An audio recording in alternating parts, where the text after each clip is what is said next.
Siamak. Merci, Monsieur le Président, pour votre réponse et merci, Antoine, d'avoir posé cette question. Effectivement, un nouveau préavis est déposé pour lundi prochain. On a eu une séance de négociation avec la direction pas plus tard qu'hier soir. Il y a une assemblée des professionnels qui est prévue ce soir à 20h pour savoir si on va lever le préavis ou pas. Un certain nombre de choses ont été proposées. Quel est le cœur aujourd'hui de ce conflit, qui n'est pas un conflit forcément dirigé contre la direction, mais les professionnels voient un manque de lits d'aval, hein, parce que le problème qui est posé, contrairement à ce qui peut être pensé, n'est pas des personnes qui viennent aux urgences et qui ne devraient pas venir, parce que ça, c'est aujourd'hui la marche des choses. Plus de 20 millions de Français fréquentent les urgences, donc une personne sur 3 est allée aux urgences dans l'année qui s'est écoulée. Et donc, ça veut dire que là où les gens viennent, c'est là où il faut mettre les moyens. Ce qui manque aujourd'hui, c'est les lits d'hospitalisation.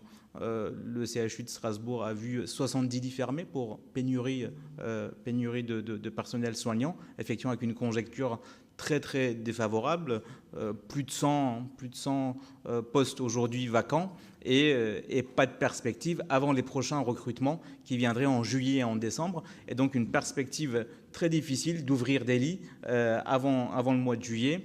Et on voit bien que sans les lits, les choses ne peuvent pas continuer. On pourra mettre tous les moyens qu'on voudra, mais quand on aura vu dans notre pays une patiente atteinte d'une maladie grave rester 3 jours sur un brancard ou subir des interventions importantes sur un brancard, on se dit, est-ce qu'on est dans la 5e ou 6e puissance du monde ou on est ailleurs? Et donc, à un moment donné, il faut s'interroger sur l'état de notre système de santé et sur ce territoire. Et donc, par la même occasion, il va falloir aussi apporter du soutien.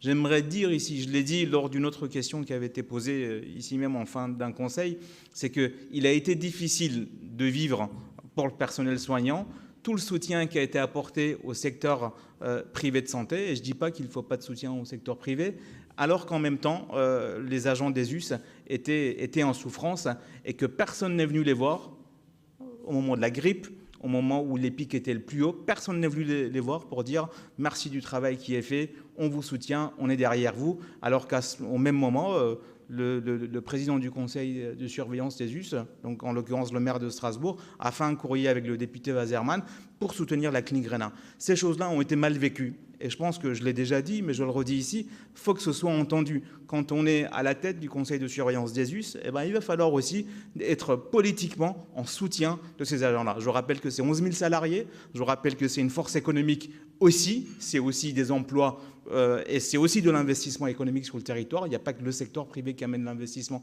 mais le secteur public aussi. Et l'hôpital public doit être défendu. Aujourd'hui, on est sur une crise qui, effectivement, a une origine qui est nationale, parce que fermer des lits, c'est très facile. Vous fermez des lits du jour au lendemain.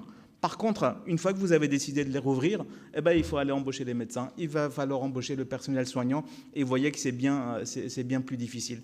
Donc aujourd'hui, le mouvement est basé, sur la réouverture des lits, et puis sur la prise en compte de la pénibilité du travail. Ayez en tête que par année, parfois c'est 80% du personnel soignant qui se renouvelle.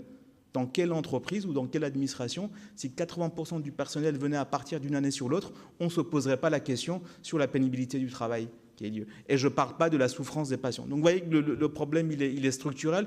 Et tant qu'on n'y aura pas apporté des réponses structurelles, on continuera à vivre hiver après hiver la même situation. Donc s'il n'y a pas de lit de créé, s'il n'y a pas de lit de rouvert, on pourra passer cette grève-là, mais je vous parie que dans 6 mois, la chose reviendra, puisque le problème n'aura pas été traité.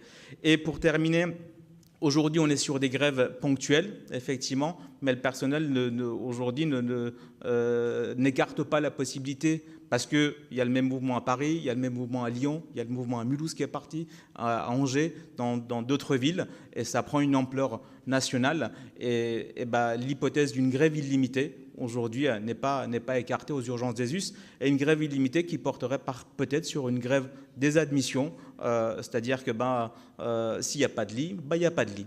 Nous, on continue à traiter nos patients. Par contre, ceux qui sont en charge de l'administration de l'hôpital, à elles et à eux de trouver des lits pour ces patients, et en alertant l'opinion publique, parce que le jour où quelque chose arrivera, parce que quelque chose va arriver, ou en tout cas peut arriver, il va falloir dire aussi que le personnel soignant aura alerté. Merci.